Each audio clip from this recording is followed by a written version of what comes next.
Excellent. Abani Ghani, everyone. This is Professor Amin Ra, Professor Emeritus, California State University of Long Beach, Africana Studies Department, along with historian Joe Hembrick. And this is the Conscious Corner program.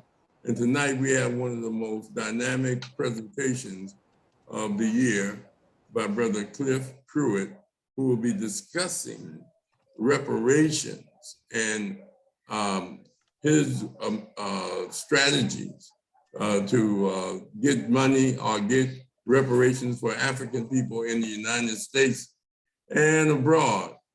Cliff is a former professional basketball player, along with an outstanding community activist, longtime community servant, and just been working hard on various plans and various ideas, and one of the leading voices for Black people reparations. Reparations are for the Holocaust of enslavement that and colonialization of Africa that Europeans did, and others, as Cliff called them, of the guilty parties. And he's developed a number of plans that he's going to be discussing tonight.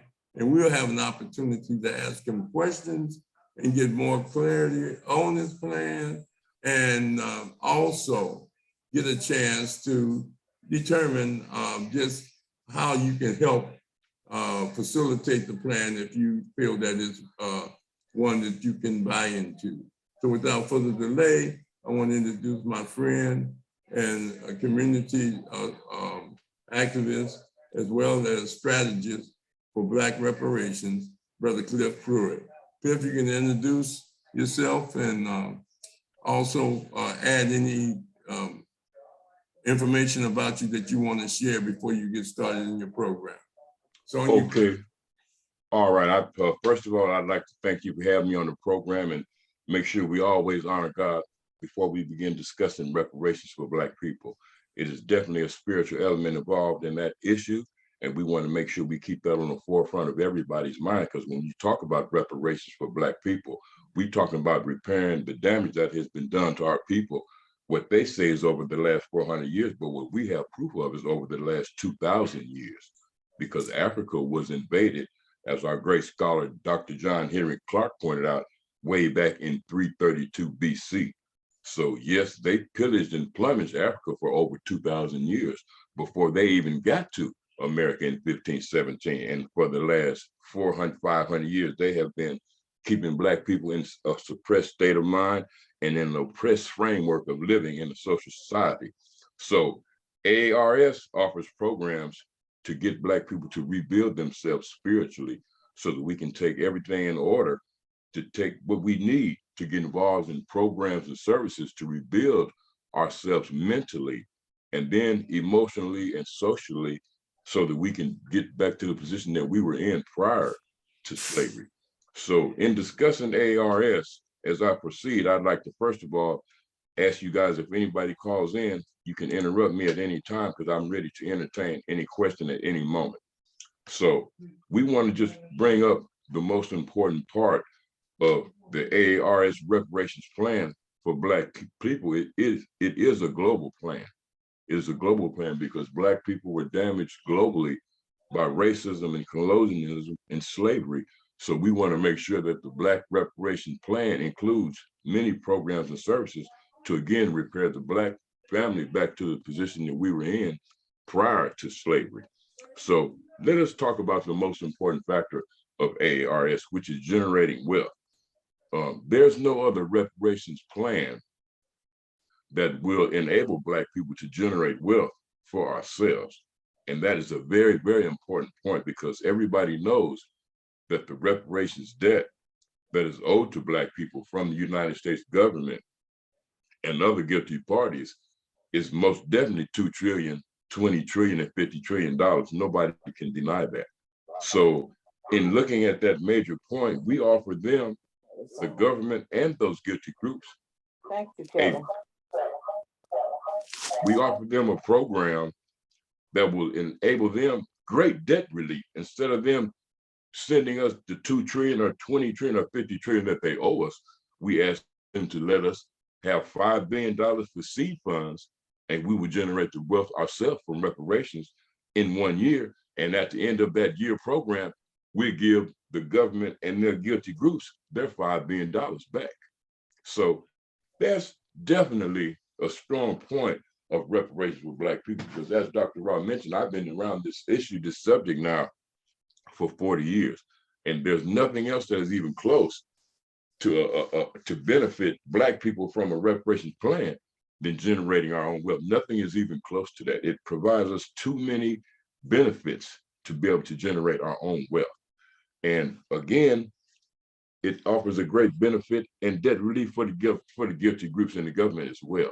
So we are focusing on ARS from the generating wealth standpoint to notify the general public and this government and everybody else on this earth that we do have a business program for reparations to generate wealth for reparations for Black people. So we don't have to worry about filing these 10, 20, and $50 trillion lawsuits. We don't have to worry about going to the government and guilty groups and begging for this trillions of dollars. We can go to them and say, we have a business opportunity for you. Now, again, it requires them to put up $5 billion in seed funds to go in a program for 1 year to generate wealth. And at the end of the year, we can give them back the seed funds, or else we can negotiate. And now from the $5 billion that they can make, $100 billion in 1 year, then we can give them back $10 billion and we can keep $90 billion for reparations. So when we get into the business aspect and generating wealth, we will deal with all of these entities one at a time to see exactly what they want to do. If they want to negotiate to let all the money from the profit go for reparations, or if they want to negotiate to take some of the profits for their personal gain. Either way would be fine with me. The only thing that is important to me is that I begin to generate wealth and get ready to initiate a reparations plan for Black people, because Black people should have gotten reparations right after slavery. There's no way any other group should have got reparations before Africa or Black people. When you look at the list of other people who have already received reparations, they have not withstood or endured nearly the harm and the in-depth damage that Black people have had to endure. So there's just no way nobody can, say that Black people shouldn't get reparations now. Just like I said, especially since now we have the ability to generate our own wealth. The second point we'd like to mention about ARS is that it is the process that can provide racial healing for the guilty groups and the victims. This is a humanitarian effort, and by us providing a business service of this magnitude and of this manner, it is a process that does also offer a mechanism for racial healing, because the culprits and the guilty parties who are guilty of benefiting from slavery and the oppression of Black people, again, they owe trillions of dollars and nobody can deny that. And Black people, we have been waiting for reparations again since slavery. They owed us reparations since slavery, and Black people have been waiting all our lives to get it. And now we need to come together as a family so that we can get on one page, we can unite around this ARS plan, and we will win reparations for our people. If we can just get the Black family to read the plan and to comprehend the plan, they will understand that it is a good plan in generating wealth, but also in that generating wealth formula, it also includes great potential for racial healing, because again, the guilty groups in the government are given great debt relief, and Black people are put in a situation where we could actually receive reparations on December the 1st of this year.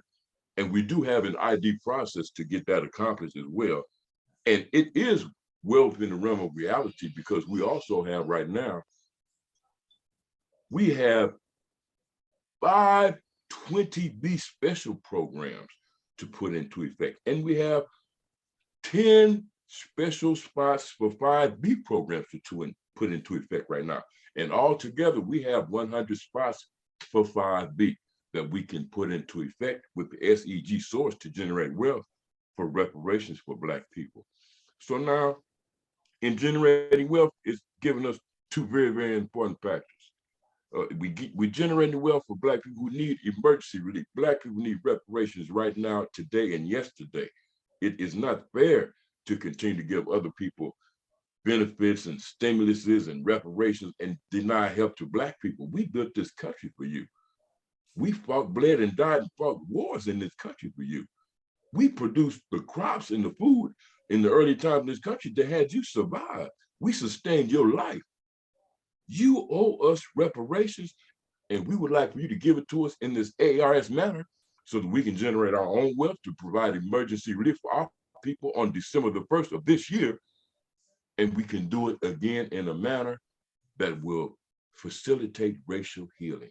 And we need that in this country. We need that in this world. There's too much turmoil and chaos going on in this world right now for people not to want to gravitate to a program that is offering money and love.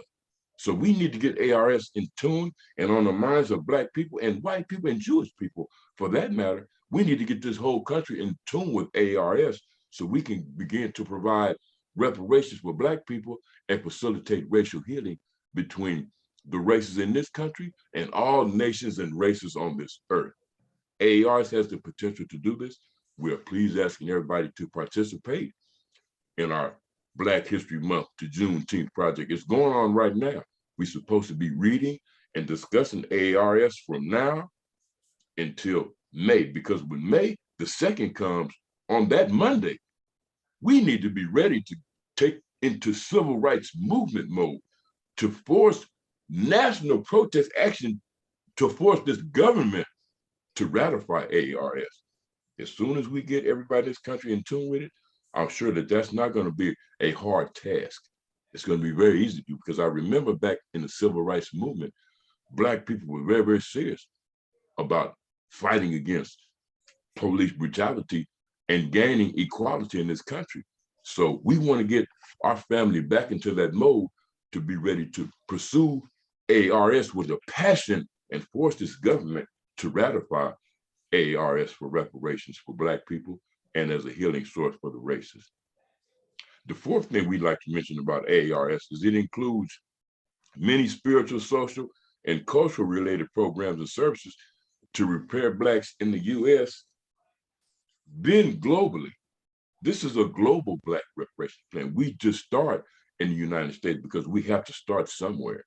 And since Black people have gained so much education and have benefited greatly from our sojourn in this country from slavery until the current times, we should be the leaders of getting reparations for Black people on this earth. And then fifth, we want to mention ARS includes programs and negotiations to build safe, repatriated, and sovereign cities right here in America, regain control of Africa, and rebuild the infrastructure in Africa and throughout the diaspora, and build safe, repatriated cities in Africa and parts of the diaspora where Blacks were enslaved and exploited. So that is the global part of reparations for Black people. And we also AARS also offers programs and services for Black people to learn our native African names, languages, customs, and culture, so we can have a global Black family reunion process. We need to reconnect with our Black extended family, with our global Black family, because racism, colonialism, and slavery disconnected the Black family. And it disconnected us from our culture and our customs and from our motherland.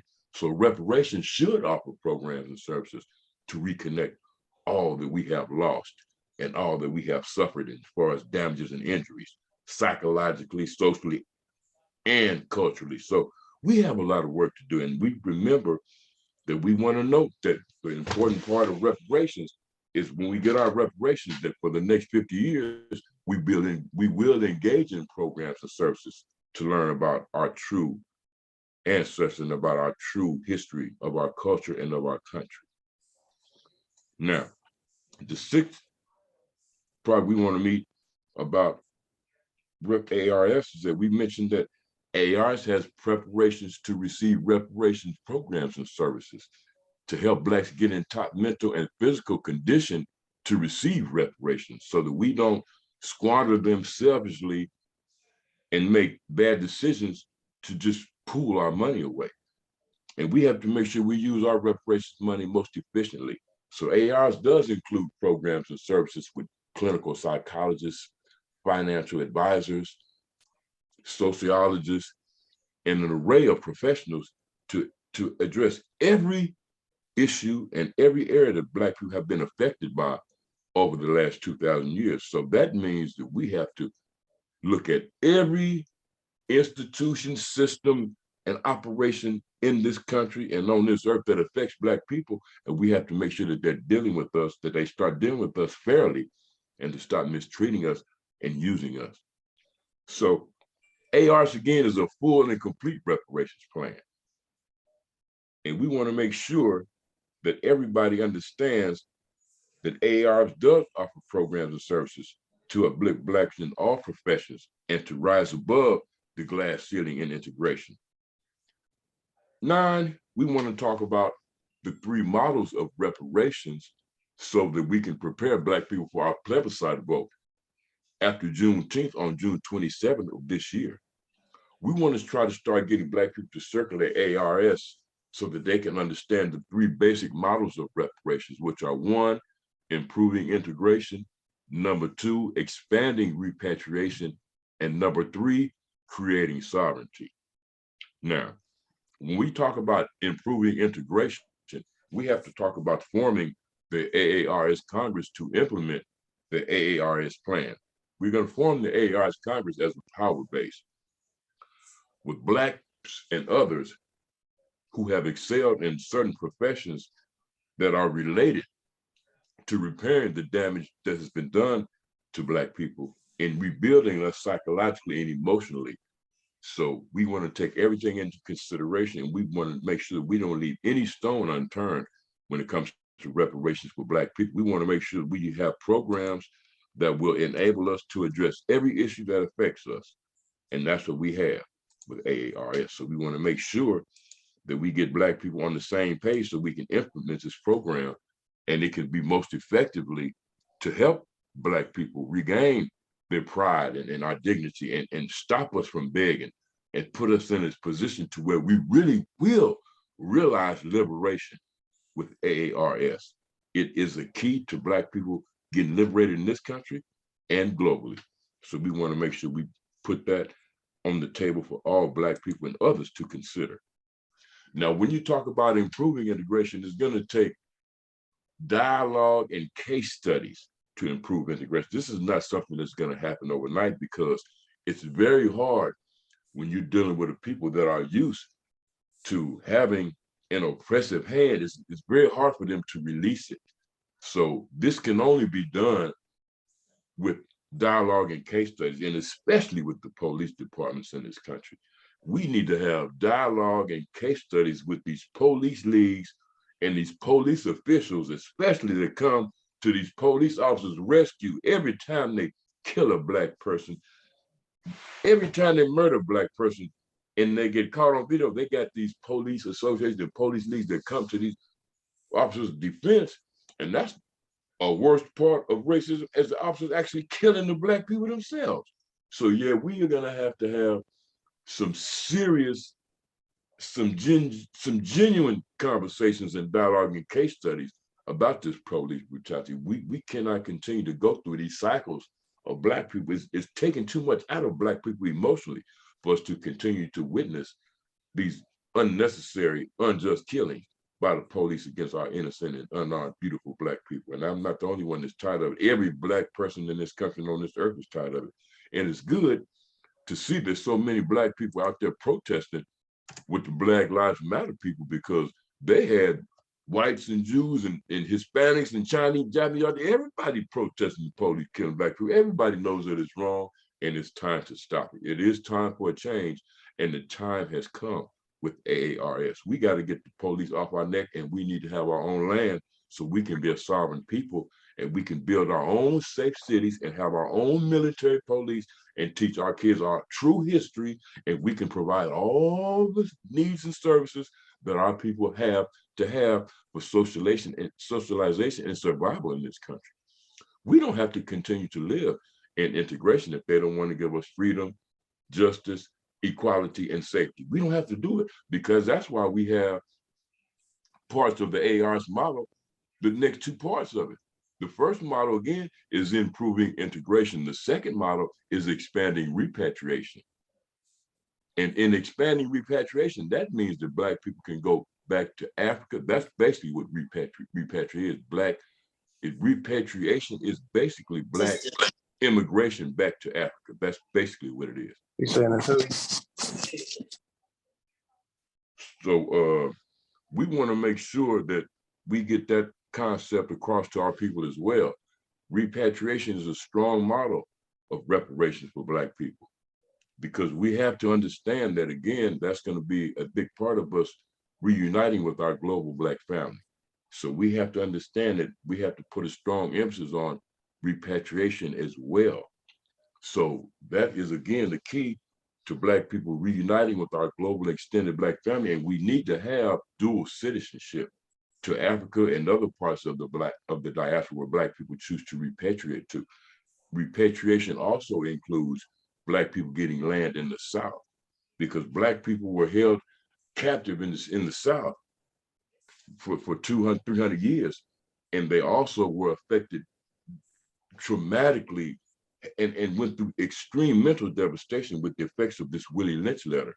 So between the combination of those two explosive items, between Black people being treated so bad in early slavery in the South, and between the effects of the Willie Lynch letter, yes, Black people have earned repatriated land in the South.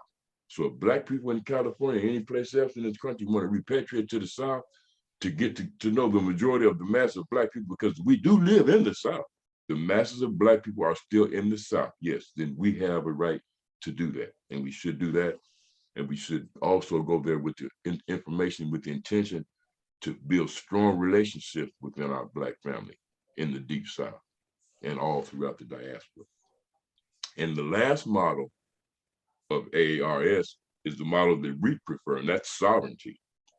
Sovereignty is a very strong model in reparations as well. In sovereignty, what you want to do is get Black people to develop a new line of thinking. That's the key to sovereignty. That's why I like sovereignty so much. It is asking Black people to develop a new line of thinking so that we can have the understanding that we should have our own land in this country, to have our own, to build our own safe cities, and to provide all the needs and services for our people ourselves. It presents a big problem in integration. We have to rely on this system to educate our people, to provide us employment, to provide us health care, to provide us housing. And that should not be the case for Black people, because the people that are in the power in this country, they were the ones who were the enslavers of Black people in this country. So they should not be providing those basic human needs and services for Black people in integration. And that is the main problem that Black people have in integration. We don't have any control over the programs, services, business, companies, institutions that serve our people for life. We don't have any control of that, and that's not right, because sovereignty is the inherent right of all people to govern themselves without any foreign interference. And again, integration poses a big problem for that, because it's not possible. In integration, the power structure that is in power right now is going to stay there. The only thing we can do as far as improving integration, again, is to offer 5-year programs for dialogues and case studies on racism, police brutality, gentrification, and all the employment, education, healthcare, all the basic needs that Black people need for survival in this country. We need to open up the door to have case studies and dialogue on all of those institutions. And we need to do that. Black people have been neglecting that aspect of our existence in this country. So now it is time for Black people to take control of our lives. And the best way that we can do that in this country is with sovereignty. And again, it is getting Black people to develop a new line of thinking, to get our own land, to form our own government, to start teaching our people what we want them to know about rites of passage, about building bridges over troubled waters, about Kwanzaa and other magnificent programs that Black people have come up with that work to benefit the masses of Black people and get us on one accord, so we can have collective promises to make collective advances for our people. We don't need to continue to live in this talented 10th atmosphere like Black people have been living in ever since we've been in this country.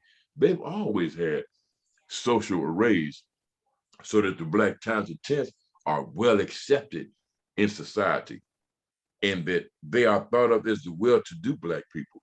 When we should have that effect for every Black person in this country, because everything that we've done for this country in slavery, that requires all Black people to have the utmost respect from the powers that be in this country and globally for that matter. Black people have given too much to the creation of civilization and the advancement of cultures and societies for people on this earth to continue to be misused and abused the way that we are.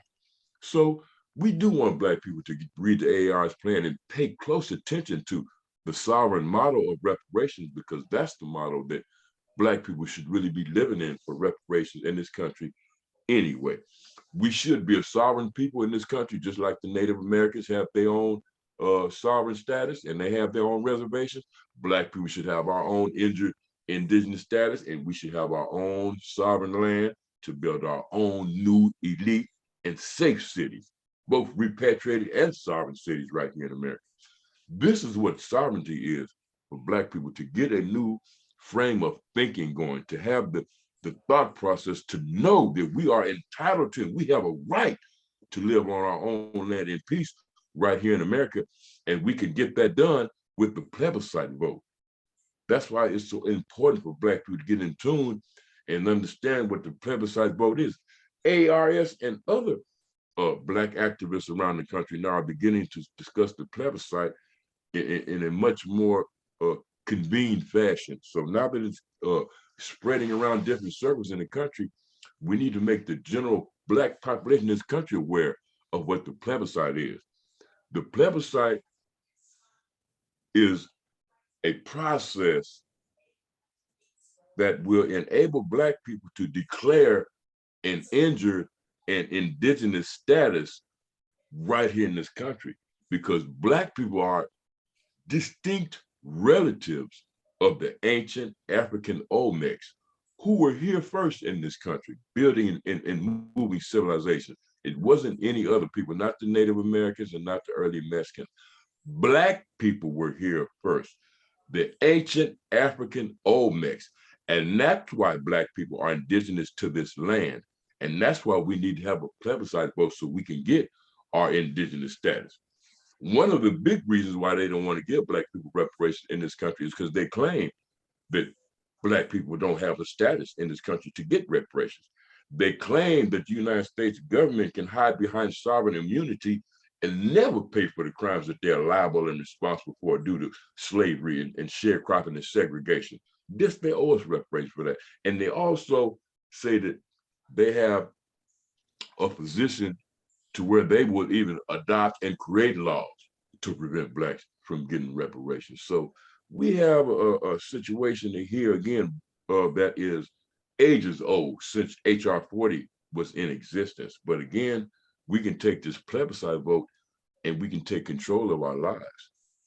And we can make sure that we exercise our right to claim sovereign land and repatriated land in this country, and to exercise our right to get emergency relief, that we can generate the wealth ourselves from reparations. We do not have to wait on this country to say that in early in 2022 that they considering providing reparations for Black people, and then in the mid-year of 22 they say no, they're going to give us a report in the mid-year of 2023. They didn't say they're going to give us reparations. They said they were going to give us a report in mid 23, and that is just not fair to Black people. Again, Black people should have got reparations right after slavery, and it's not fair that they have denied and continue to deny Black people reparations.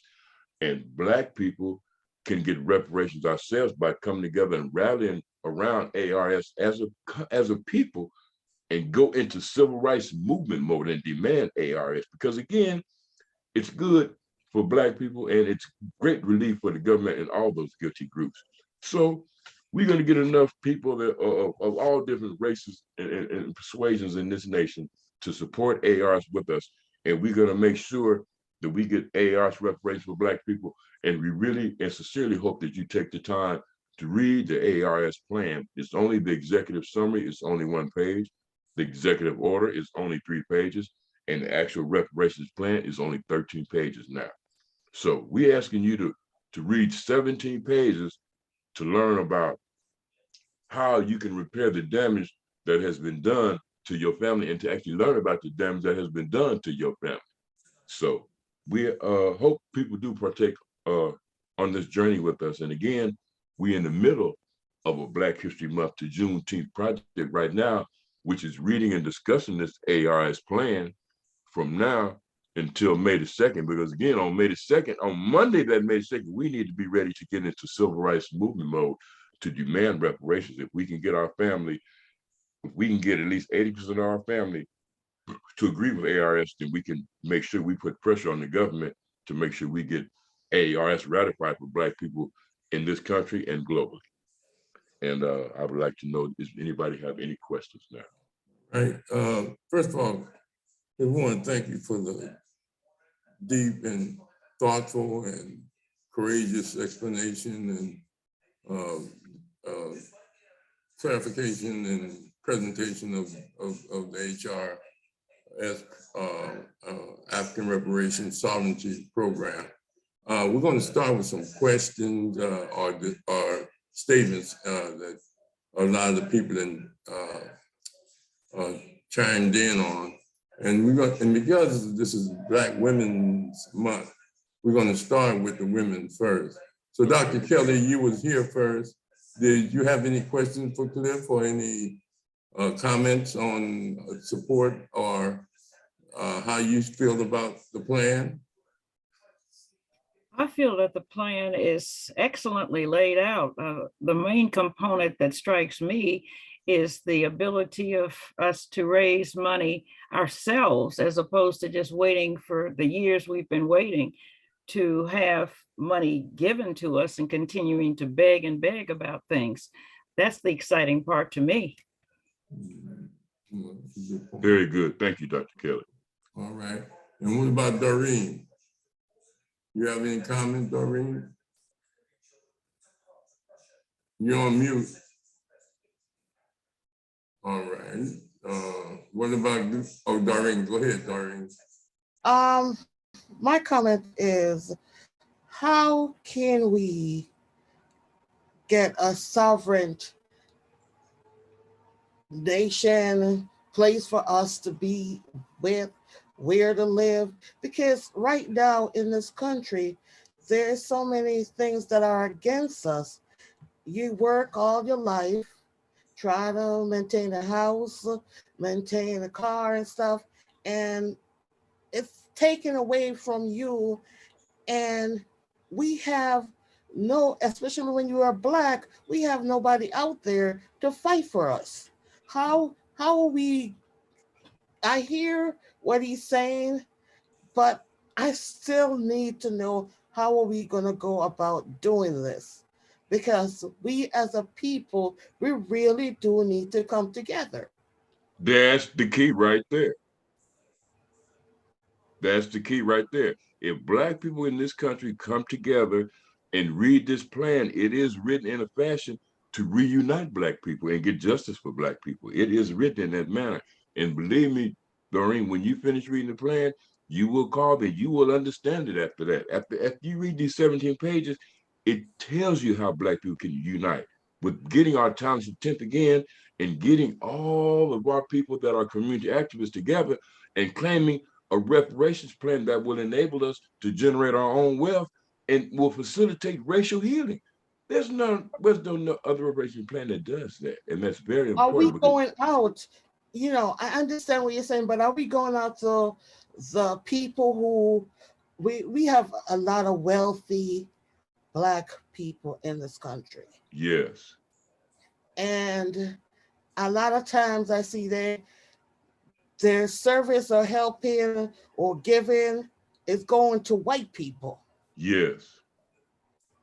And you have your own culture that are suffering and they're not giving.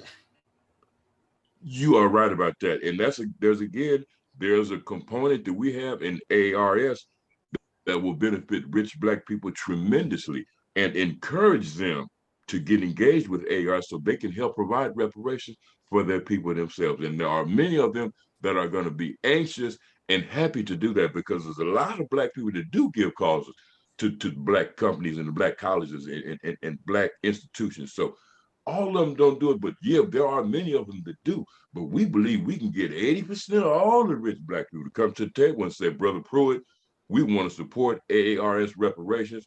We want to put some seed funds on the table, and we want to make sure that we can double or triple our money, and we can provide the rest of the money for reparations for Black people. That's the avenue that we are planning on rich Black people to take, and I've already asked a few of them about it myself. Okay, Brother Cliff. Yes. I want to share the screen so I can show people the documents. So where do I go to get that? What title should I put in the search engine so I can pull it up and show it? AAIU. AAIU. End racism. That's END RACISM. AAIU end racism.org. Okay, thank you. You're welcome, sir. All right. Glenda, did you have any comments? You're on mute, Glenda. Hello, sir. Yeah, I'm gonna get to you, Mashinda. We're letting the women go first because Black Oh, I'm sorry. I thought you said okay. No, I was talking to Glenda. She's not coming in right now. What about you, Tanya Du Bois? Sure. Good evening, everyone. Glad to be here. So I've taken some time to look at the plan and thank Dr. Kelly for sharing it with me. It's a lot to digest, but it's very digestible. Let me say that. And I think that how our people receive it in our communities will have to be a strategy that will definitely need to be worked on. That makes it that puts it in sizable chunks so they can understand exactly what the action is that they're going to have to do.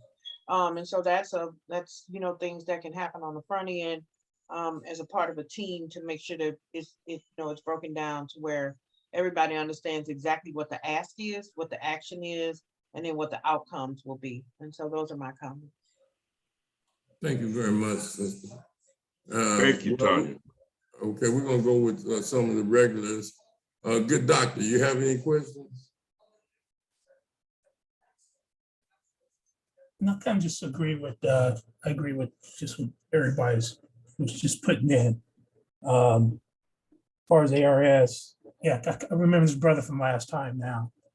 And I remember saying last time, the only thing I need is dual citizenship. I don't need nobody else's money. I'm fine. You give me dual citizenship and let me make my decision. My question is, can you explain sovereignty in your mind? What do you think it is? Because I don't understand what you mean by sovereignty. Okay, I'm glad you asked that question, Doc, because that's a question and an answer that everybody on the program needs to hear. Okay, but because sovereignty, again, most importantly, is Black people developing a new line of thinking so that we can get our own land to build our own cities, just like the Native Americans have their reservations and Jewish people have different districts around this country. And you go to many different states around this country and you see little Tokyo, little China. Black people need to have our own land like that, because when those people have their own land, they teach their people their culture and their history themselves, what they want their people to learn about their people. Black people are the only people on this earth that don't do that. We in this country, and we let other people tell us what they want us to know and teach us what they want us to learn. We need to be a sovereign people so that we can get our own land and we can provide education, healthcare, employment, and housing. We can provide all that for our people ourselves in sovereignty. So sovereign is two important concepts, sir. It's for Black people to develop a new line of thinking to get our own land. And then the second part of it is for Black people to be able to govern our own selves on our own land and provide our own police. This is the part of reparations, where Black people have been saying for ages, we need to come together and put our resources together and do something for ourselves. AARS was written with that vision in mind, sir. So please take the time to read it and understand that that's what sovereignty is. Black people getting our own land so we can build our own cities and we can write our own laws and we can expose our children to the type of life and the type of legacy that we want them to become. We don't have to have them growing up in this society and watching and participating in the ills that this society has to purposely and intentionally keep the Black family down. So you're saying I can't do all those things? We can't do all those things unless we are sovereign citizens? That is exactly right. There's no way you can provide a good culture and a good future and protect your people in integration. You can't do it. You see the way they just walked up in Breonna Taylor's house and killed her. They would never do nothing like that in sovereignty. You see the way they beat George Floyd down. They would never do nothing like that on our own sovereign land. I know you remember how they did Abner Llewellyn and Rodney King. They would never do that on our own sovereign land. And see, as a person that is a leader for Black people and a brother that has some sincere and genuine compassion for my people, I'm tired of seeing the police kill my people. I'm tired of seeing Black people live in an oppressive state in this country. We got to rise above that. And with ARS, we get an opportunity to do that. We need to have our own land to teach our own people what we want them to learn and to provide a better living for our people ourselves. Anything else, Doc? No, that's good. Good. Okay, Brother then- Cliff, Rod, let me jump in right quick. Brother Cliff, I'm gonna write it, I'm gonna put it in the search engine as you tell me, because I wrote it down wrong. So go ahead. It's https:// Okay, no, I just the other part. Go ahead. Okay, AAIU. AAIU, okay. END. Okay. RAC. Yes. ISM. Okay. .org. ORG. Okay, thanks. Did it come up for you? I'm about to see right now. There it is. I got it. All right, thank you. Right. Mashinda, you on mute. Yes, good evening. All Yeah, right. yeah, Brother Cliff, thank you for your presentation, brother. It makes a lot of sense. It's kind of an ideal proposition, but a lot of hard work goes into that. But I feel you, and I'm not against that at all. Like you say, but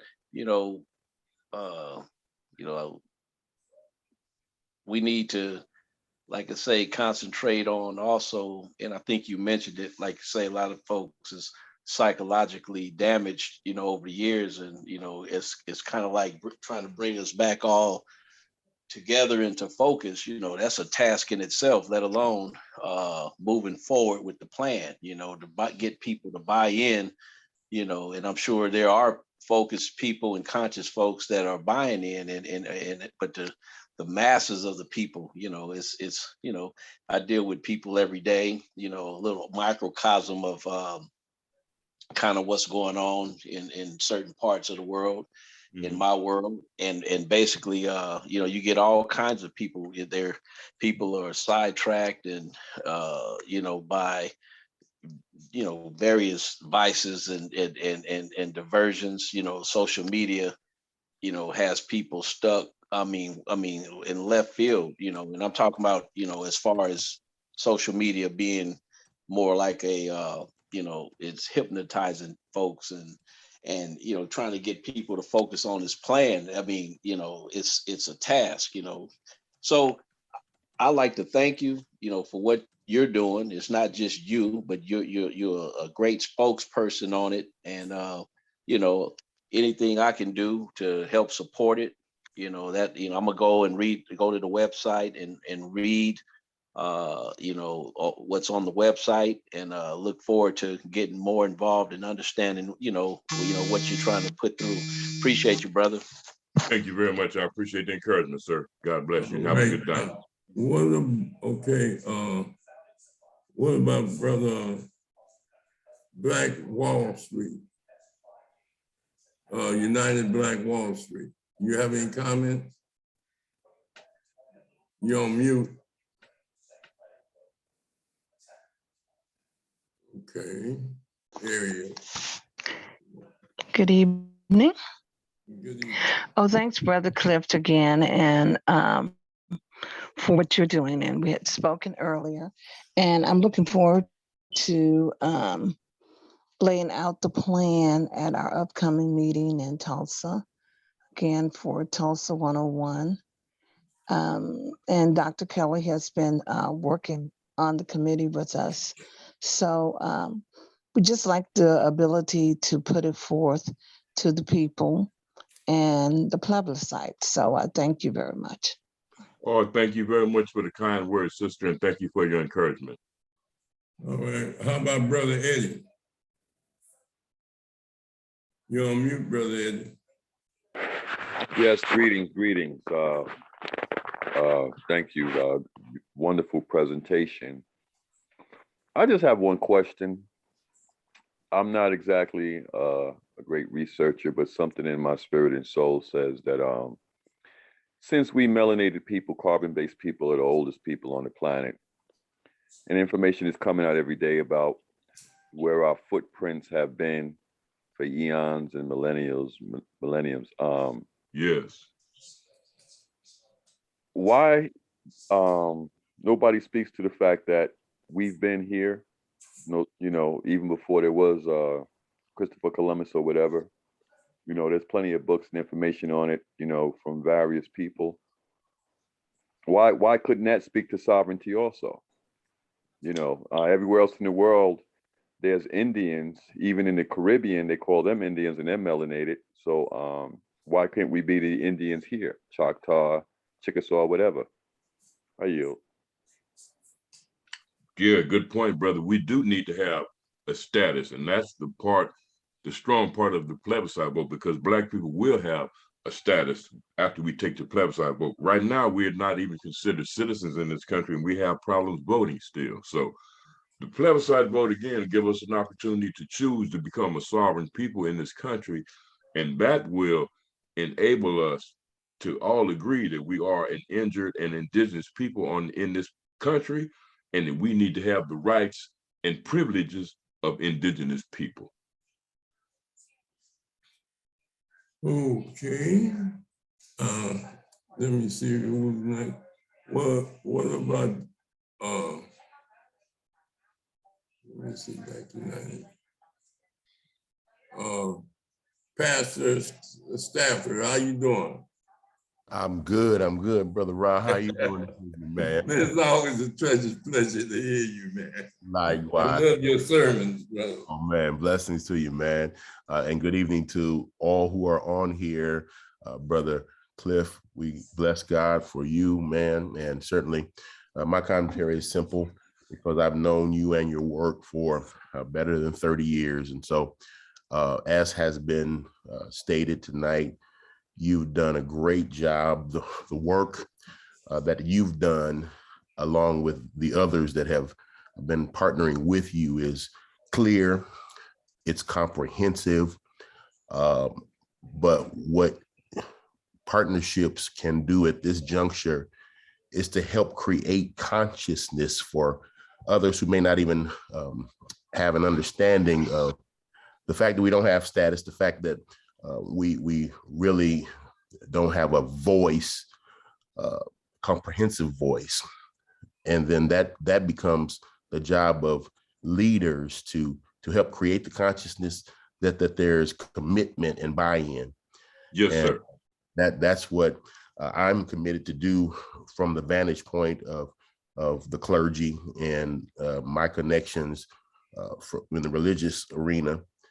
And other pastors that we've talked to and been in touch with, that we have a platform every Sunday, all through the week. We have a platform to help people understand and comprehend, and then create that buy-in. So continue doing what you're doing, and certainly the plan as comprehensive as it is. It addresses so many different areas and brings a cohesiveness to really our plight.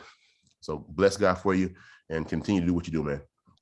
Thank you very much for the kind words, sir, and God bless you, Pastor Stafford. And I do appreciate you and your father for allowing me the opportunity to have my reparations programs early at Mount Tabor Church back in the day. So I thank you very much. We've been doing that over there for 30, 40 years now, like you said. I do appreciate you, Pastor Stafford, because we were responsible for opening the conscience of a lot of Black people in Los Angeles back then. So I really do appreciate you, and God bless you as well, sir. Yes, sir. Yes, sir. All right, Brother Michael Fanner. Greetings. Thank you. I don't have a lot to comment because I need to read and get more familiar with the work, but I do know the concept of what we're all doing. And I'm just a wheel with anybody who's trying to grow our community, grow our consciousness, and definitely help our people in sovereignty. So with that said, I'm just saying that I appreciate what everybody is doing. Everybody is doing, because at some point it got to be done. If it's not your generation, my generation, my kids' generation, it just got to be done. So anything in this type of movement, I'm with it, and I yield the floor. Thank you. Thank you very much for the kind words, brother, and God bless you as well. Brother Rashiki. Yes, very astute in what you're doing. I mean, it sounds wonderful and great. And one thing that caught my attention was the new line of thinking. This is exactly why we're here this evening, because this is a platform to encourage sovereignty, reparations, and things of that nature. So I'm glad that you're on here, Cliff, and we have a audience that's larger than usual. So I wanted to share something with the people that's here. And so I'm gonna share the website. That's this is our base here. Let me get to it. Right. 1 second here, about to pull it up. Okay, all of you came on through this website, and this is the base for us. We have a show on Mondays and Wednesdays, almost every Monday and Wednesdays, and it's about changing the mindset. So here's the website, and I want to encourage people to come on here and check this out, especially our forum. We could start more dialogue through the forum right here. So I want to encourage people to come on here. All you need is a email address to create your signing up, and share your ideas and have people to discuss what you want to put out there. And it's all in the name of change. We want change. We don't want the status that's current here. I know I don't. Yes. And Professor Ra is he's legendary in our parts, and he's teaching every time we come on here. He's teaching. He has years and years of professorship. So if any people on here that's interested on sharing their information with us and want to put it out here for people to grasp and get, contact us through the website and we will get you on here. If you have some educational things you want to share and some great ideas. So I'm encouraging everybody to participate, and you can join us in our effort to get sovereignty and reparations and things of that nature for Black people. Okay, and Brother Cliff, keep doing what you're doing. It's excellent. All right, thank you. I appreciate you, brother. Look forward to doing the next program. And Brother Baba Lakota,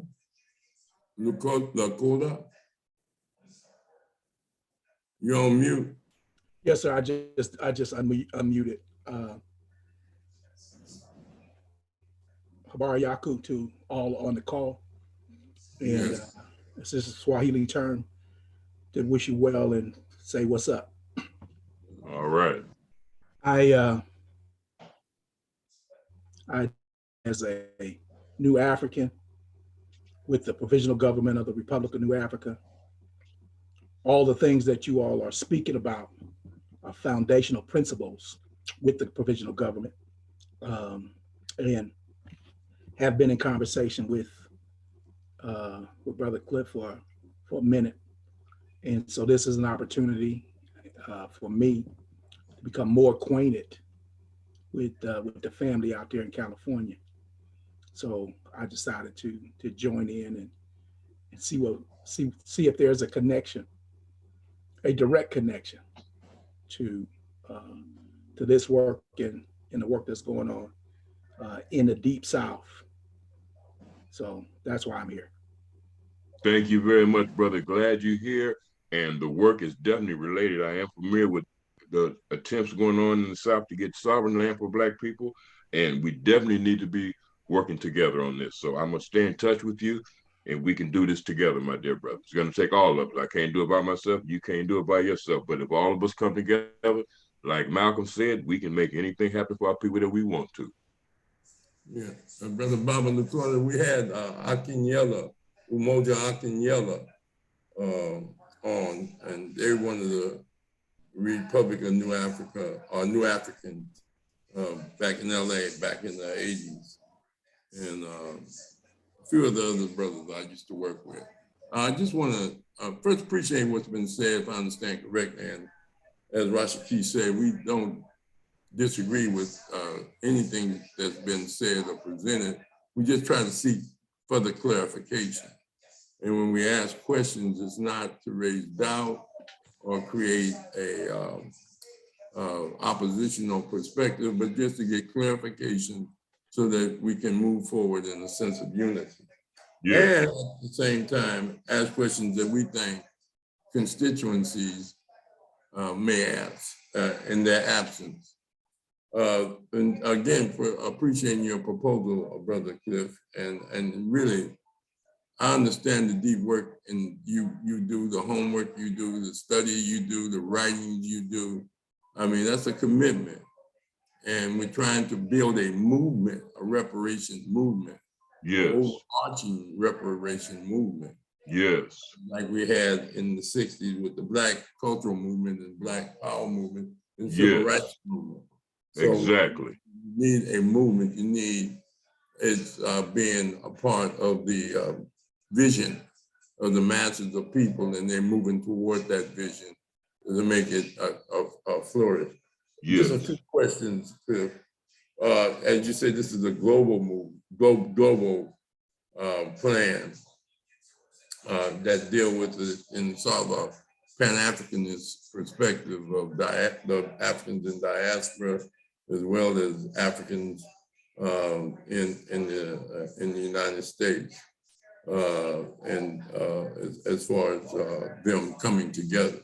When you say 80% of rich or 80% of the people, are you saying 80% of the masses of Black people or 80% of those that can buy into the program? I'm saying both, Dr. I'm saying both. I'm saying that 80% of the general Black population, I believe when they read ARS, they'll be in 100% in full support of it. And I also believe that when we present this ARS plan to the rich Black population, that I believe 80% of them will come on board to it, because it's an opportunity to generate wealth with no risk of losing your money. So it's no way that a person that's rich is not going to want to participate in that unless they just really and truly hate Black people. All right, the Institute of the Black World under Tony Martin, they put forth a 10-point plan, as well as in COBRA, the National Organization of Reparations. Have you been in contact with any of those historical organizations that also have been working on reparations? Yes, I'm glad that you mentioned that, my dear brother, because we had a meeting among our reparations group earlier today ourselves. And what we're going to do is offer those people and individuals that are in other reparation group, we're going to offer them a position on our AARS Congress, because any good ideas or any good plans that anybody comes up for reparations for Black people, we're going to incorporate it with the AARS plan, because we believe the AARS plan is a good foundation for reparation for Black people because it's the most comprehensive plan. So you haven't communicated, y'all haven't developed a structure by which y'all come together and discuss it yet, but you're working on it. Exactly. The wheels are in motion. Yes, sir. Okay. The other thing is the concept of the notion of generating wealth. When you say generating wealth with a $5 billion increment, and you said the guilties and as well as the American, what combination or what structure of groups, and how do you get them to put up the 5 billion? I know you say that you're going to point out the historical atrocities and Holocaust and genocide and contemporary injustices and you're saying that segregation really hurt us, or integration. Could you explain how we're going to get these groups to put up the money? Yeah, it's just like any business proposal. You give them an opportunity to make some money, number one, but number two, it's great debt relief for them because like I say, they know that the debt that they owe is way up in the trillions of dollars. So we go to them and say, we have a program here to where you can give us $5 billion in seed funds. For 1 year, we're going to generate wealth with that money. And after that year, after the program is over, we'll give you your $5 billion back. I think that they will cooperate quickly with that tune because again, the opportunity is there for them with that $5 billion to make them 10 or 20 billion dollars in 1 year and let us have the balance for reparations. We can do that. So we are going to negotiate with each and every source individually for that purpose. Oh yeah, but are you saying that the group that put up the 5 billion are going to do it collectively or as individuals, and each of them are going to make 10 billion? Or No. There's a contract requires $5 billion. Okay, that contract is good for 1 year. After the year, the $5 billion generates $100 billion. So what we're saying is that we can negotiate. Right there. How does it generate 100 billion? We have some what you would call an arbitrage of business programs, and they have predetermined budgets for projects. And these are what the people use to generate wealth for humanitarian projects. So it's not anything that we created. We just have identified a system and we're going to use it for the benefit of Black people to generate wealth for us for reparations. So in those business programs, they have those algorithms and predetermined budgets for projects that they're going to reach a certain amount of money with from $5 billion. And they utilize high-end banking instruments to operate the programs, and which are operated by the banks and the bank officers. So the programs are safe and they produce the exponential return like $100 million. But right now we have a couple of programs that are available that will be available for the next 2 weeks that I'm really trying to get some rich Black people and the government to participate in, because we can make $300 billion in 1 year for $5 billion with these special programs that they have available right now. We also have 5 special programs for $20 billion. We have 5 contracts for $20 billion that will get us $1 trillion in 1 year. So we have the resources and we have the knowledge and we have the wealth to generate money ourselves for reparations. The activity is going to have to be, can we get Black people to circulate and read and discuss the AARS plan? That's what we got to do. All right. And what about racial healing? What does that mean? Racial healing means that there's a lot of animosity in this country and around this world against Black people, and it is not our fault. As the people who are victims of slavery, we have a lot of people look at us as like we're less than human, And that's not the case. And they want to treat us like that too. So now, on the other hand, you have Black people that's looking at people who should be our former enslavers, and they're not giving us any justice, and they still kill us. And we want our freedom, and we want to be treated like human beings, like everybody else.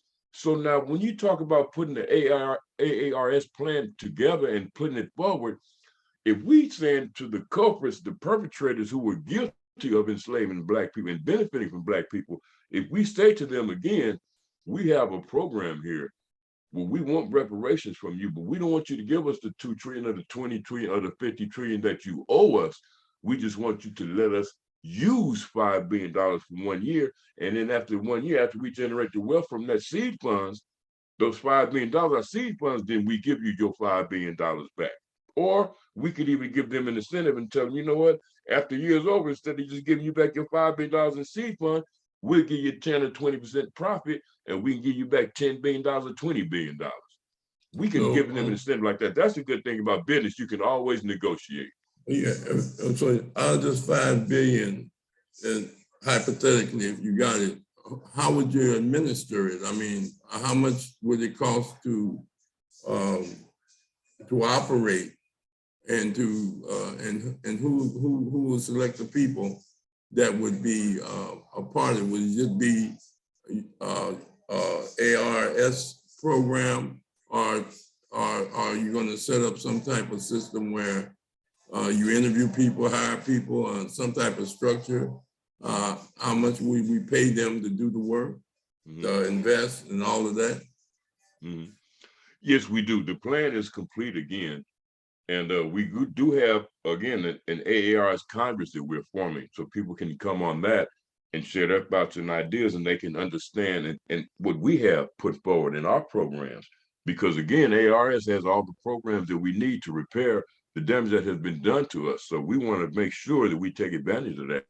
But if it's anything— No, that's not what I'm asking. I'm asking, okay, you know, for anything you need staff. Right. You need operating costs. Okay, so now, Dr. Rob, when I told you that we're going to put an ARS Congress in effect, that would take care of all that. You have to have all that in order to have people populate the ARS Congress. You have to have those fundamental principles of business taken care of, and we do have all of that. Yes, sir. You already have a Congress? No. We're putting the Congress together right now, but we do have what you would call a job description for them. Okay. All right. What about the Native American? They may have suffered the first and major Holocaust, or with regards to, and many scholars think that their Holocaust is just as bad as you know, the reservations wasn't something they chose to go on. They were put on them, the Trail of Tears and all of that. And they lost their land, and some say close to 7 million of them were slaughtered. So what role do they have? Well, I look at the Native American population in a different way, because I remember when they got their money, that some Black people went up there and seen if they would share with them, and they didn't share with the Black people. So my question is, if they didn't share with us, should we share with them?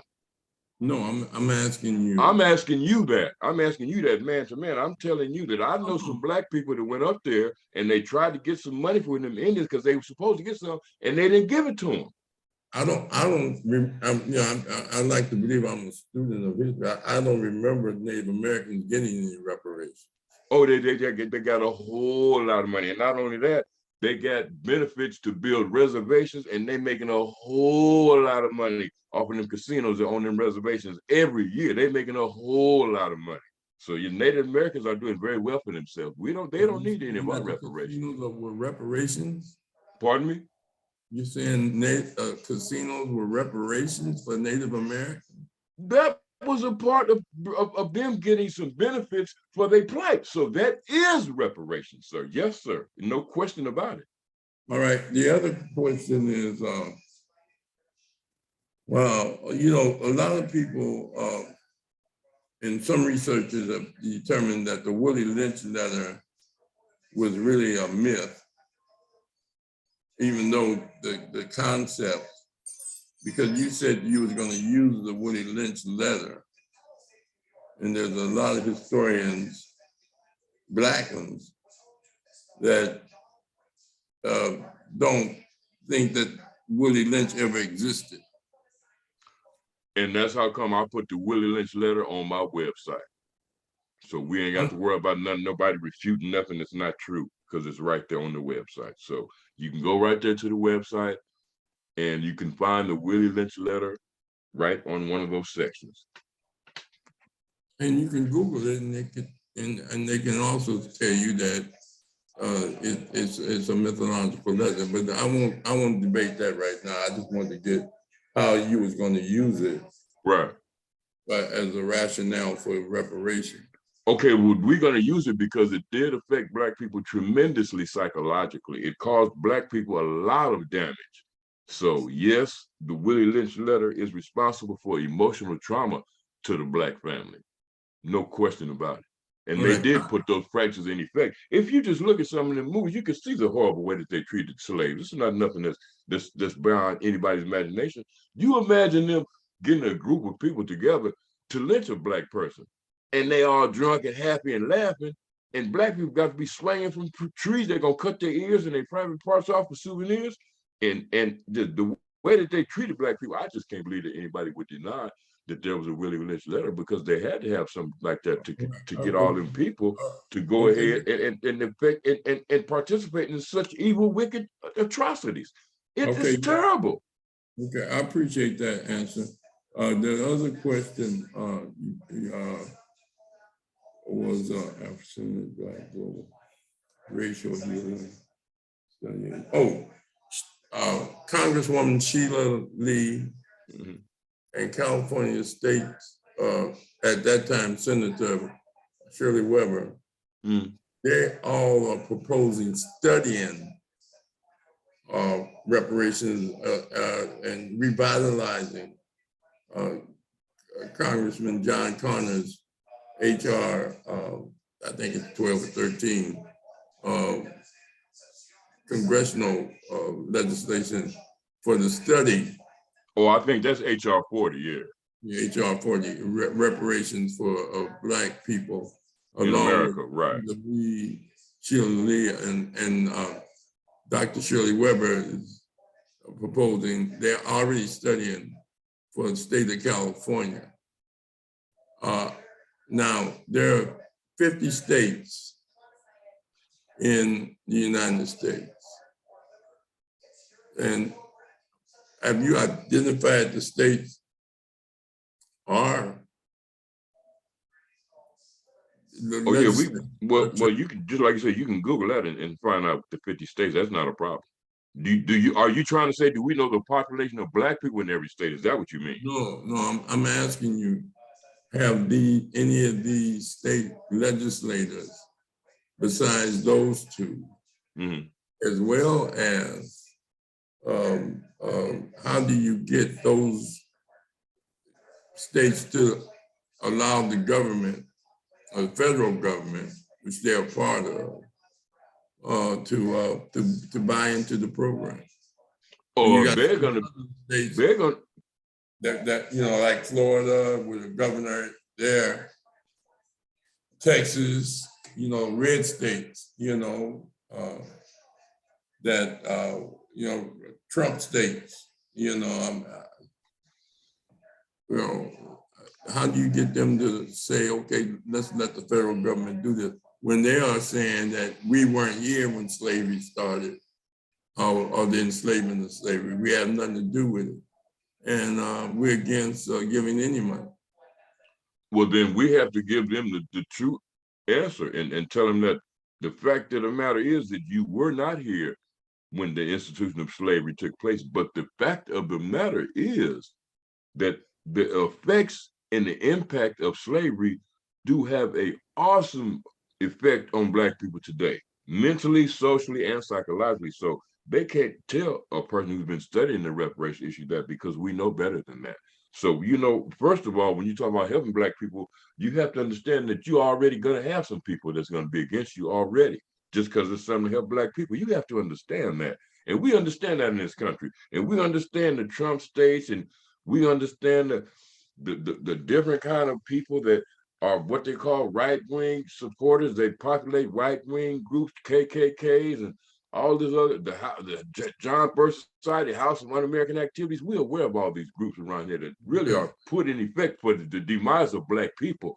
But again, we have a vote in this country, and they can't deny it because this is still a democratic process nation. We got two people that just came on. We'll start with Ashbury and then Brother Hendrick.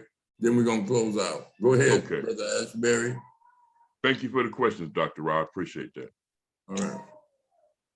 Peace. My name is Danny Asbury L. How you doing? Fine, sir. How are you? I'm good. I'm good. So I've been hearing about the reparations stance that you guys are taking on. Yeah. I think great. I think it's a great idea. That always is when you want to repair a nation. Right. And what you said about the natives, because my mom is Afro-Native, and I know firsthand about how people have tried to exclude us out of the monies that were due to us, even though we are of Native blood. So there were some of us who got here who look like us, who always been here prior to slavery. Yes. I'm not saying it's all of us, but there's quite a few. So, so with that said, that is a common denominator in the Native argument. But also I want to say that we can get the reparations, but we have to make sure that our standing in law is good too, right? Because yes, sir. In order to give money back to people, right, you have to first be a people. Right. You have to have status. That's right. Right. And so the elephant in the room is, well, we're calling ourselves Negro, Black, Colored, and African American, and all of this stuff. Right. But those terms were implemented, to keep us divided. Yeah, to keep us divided and to actually wipe away the true history of what we actually have. Yes. And, so we have to decide, well, what it is collectively, we're going to be called, and who are the descendants going to be. So with that, we're going to do that with the plebiscite vote, my dear brother. You're right on point. Thank you for your comment. Yes, sir. You're right on point. So yeah, and to specify that this is talking about U.S. descendants of U.S. freedmen. So there were a lot of us who were here who were free, but there was also a lot of us, who were not. But I think to say, descendants of U.S. freedmen, I think that's a good start. Well, no, you know what we're gonna do, brother? We're gonna make it real simple. We're gonna call ourselves indigenous African Americans because that's what we are. We got to keep the term African and Black in our description because we are African and we are Black, and we are indigenous to this land. So we are indigenous African American people. Well, let's even take it a step further. Okay. Let's call ourselves Moorish. Because no, we can't do that. Well, why not? Because there's too many Black people in this country that want to be called a Moor, and there's too many Black people in this country that want to be called a Muslim, and we want to make sure that we include every Black person in this country. We want to make sure we have all the Muslims and all the Moors and everybody else. We don't want to leave nobody out. That's why we're going to leave the term indigenous African American for all Black people in this country, because every Black person in this country was affected negatively by racism and slavery. So we want to make sure that every Black person in this country is compensated accordingly. Noted. So that's why I suggested what I suggested, because Abraham Lincoln said it best. He said the two greatest attributes to this country was the Lutheran Reformation and the creation of the Negro. And then he got famous for a case that he defended as an attorney when they was gonna basically lynch this Black man who was phenotypically Black, and he was I think he was dating a white woman at the time. That'll do it. So they wanted to take him, and they wanted to do what they do. but he defended him in court, and he said, well, even though it's a crime to be a Negro, it's not a crime to have dark skin. My client is indeed a Moor. So this is what Abraham Lincoln said out of his mouth. Well, I'm So glad Abraham Lincoln said that out of his mouth. But my concern is the majority of Black people in this country, sir. And we got to make sure that we have a term that the majority of Black people in this country can grasp and be happy to grasp onto it. We can't ask Black people to accept a term that they don't like. You can't do that. I'm a Christian, and I'm not going to force nobody to be a Christian. But I can ask all Black people to be a part of ARS so we can get reparations for Black people. And that's how we want to. That's how we want to have all Black groups react to ARS. We want everybody to stay in your groups. We don't care if you're a Republican. We don't care if you're a cripple or blood, or we don't care if you're rich or poor Black. We want all Black people to come together with AARS, sir. That's our okay. intent. Well, let me just make this correction, and I'll stay quiet. Okay. But the term Moor does not constitute Muslim. The term Moor is an ethnicity. But Well, my dear brother, I didn't say that the term I mean, Moor indicated Muslim. yeah, no, I'm just saying that the term Moor just denotes the ethnicity. And so a lot of us did have that ethnicity. Like the Galveston was discovered by a Moor. There's a whole mural about it, a whole thing about it, in that he spoke fluently with the natives. You know, this is our history. It is in our history. Oh, Yours you're and absolutely right, brother. And as far as the Moors go, I have the utmost respect for them. And the same thing with the Muslims. I love the noble Drew Ali's information that he left us. Have you ever read that information from Noble Drew Ali? Yeah, I have. Oh my goodness. And I think that he's a Moor too. So yes, brother, please don't get the wrong impression. My group is called the AAIU. We are just pushing this AAR reparation plan because we got to put it together with a bunch of reparation activists from this country. And it includes a lot of information that our great Black heroes and sheroes from the past wanted to make sure that we give to our people for the future. And other reparation plans are not doing that. We're taking every good piece of information from everybody and putting it into ARS to help our people repair the damage that has been done to us over the last 2,000 years. Then what I would ask is, We're not trying to cut you off any day, but I think you and Cliff need to exchange numbers and have a personal dialogue about and maybe you can present him information to substantiate. That's a good idea right there, Dr. Rod. Let me give that guy my number because we got to cut this conversation. You're right about that. Sir, you have a pen and a paper, one more person to talk, and then we got to let it go because a lot of people got to go to work in the morning. Right. You have a pen and paper handy, sir. You can call me anytime. Okay. Do you have a pen and paper handy, sir? I do. Yes, I do now. Okay. Spell my name Brotha. That's brother. Last name is Pruitt, Pruitt. My number is 310-528-1674. You can call me anytime, talk about reparations, brother. I'm always up for the conversation. All right. Brother Hembrick, he's a co-host and a historian, former vice principal, and one of the most in-depth thinkers and courageous questioners that you'll ever know, and we deeply appreciate him chiming in. Brother Hembrick, do you have any questions concerning reparation presentation? I know you chimed in a little late, but you've been on this for years. Go ahead. Yeah, thank you, Brother Raw. I tuned in real late. Folks been checking out here, becoming ancestors all day long. Seems like I went to a service today, and so I just thought about the program. So anyway, chimed in late, but I heard Brother Pruitt before,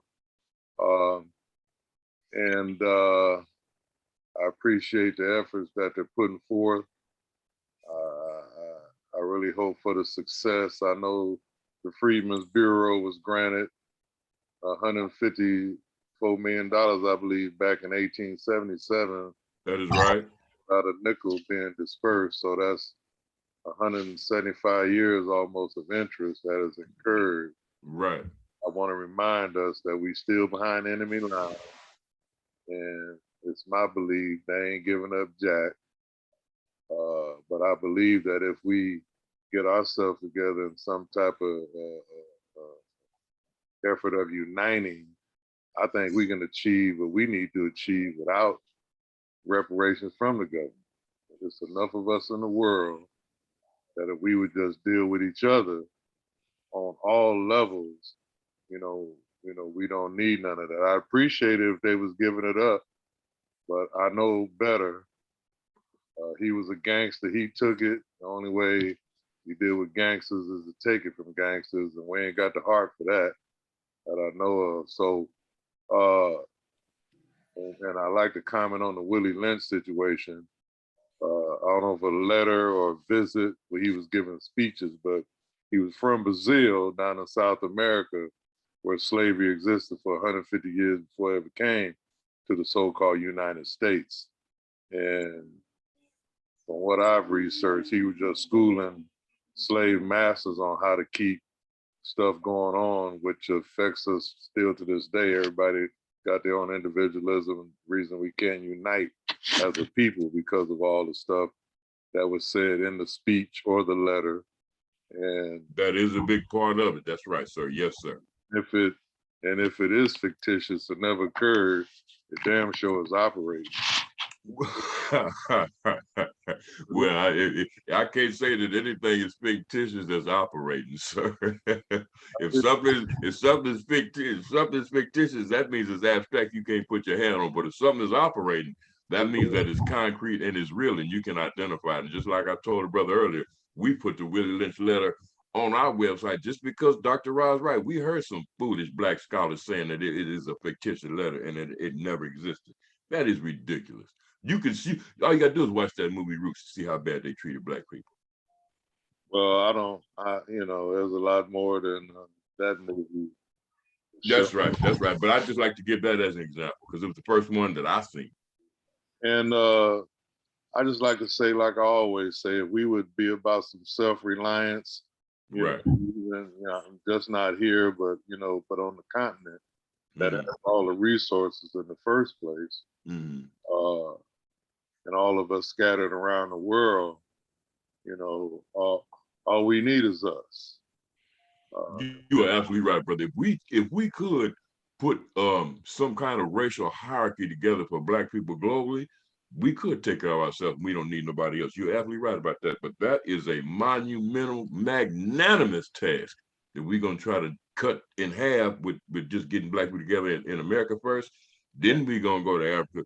Then we're gonna go to Brazil and all the parts of the diaspora where black people was enslaved and exploited. So we're working on that, brother, but we're not gonna wait on that to get reparations. We have a plan to get reparations for black people right now, and we're gonna put in effect right now. We don't have to wait for a report in 2023 from the Congress. We can give the Congress a plan right now and say, we need you to execute this for us. That's what we can do as black people. That's what you call being proactive in reparations. You give the government your plan and tell them that this is what 80% of black people want for reparation, and they'll give it to us.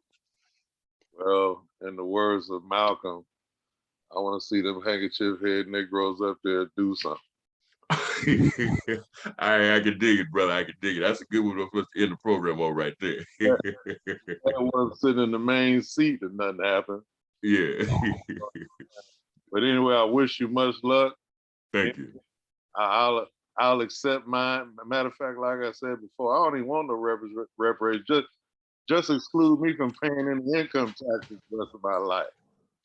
We gonna have all of it in effect, brother. So stand by, be on standby. We're gonna bring the plan to you. All right, brother. Appreciate you. All right, much love. I appreciate you, brother. God, good night and God bless you. Again, we want to thank you very much for being on the program today and all the listeners that chimed in, and we deeply appreciate the hard work you done put into this plan, and we hope that people buy into it and help build that reparation movement. Brother Rashaki, you want to tell them about Wednesday and then close us out? Okay, I got it. So here we go. On Wednesday, we have Benita Meeks. She's going to talk about mortgage underwriting. And her daughter was on about a month ago or 2 months, something like that. And both of them are into real estate, and they really give good information about people buying homes. So that should be a good show. So I'm looking forward to it, and hopefully this is always open to the public, so anybody on here can attend and take part in that. So that's what we have for Wednesday. And Professor Rob, next Monday. I believe Brother Hembrick did Musgrove agree for next Monday, or when did we say we was gonna have? Yeah, next Monday, the 28th. Yeah, John Musgrove, he's been to Africa and started many businesses, was a very successful entrepreneur. He was talking Black independence and Black economic development for a long time, and he's been successful as a businessman, and he's going to come up and discuss the challenges Black people have with regards to businesses on the continent of Africa and other issues that the continent and Black people in the diaspora are facing with regards to developing commerce between Black people in Brazil, Black people in the Caribbean, and Haiti, and other places. So we're looking forward to Brother John Musgrove. Okay. Well, each one teach one in Conscious Corner. Good night, everybody. All right. All right, good night. Good night, Brother Cliff. All right, thank you.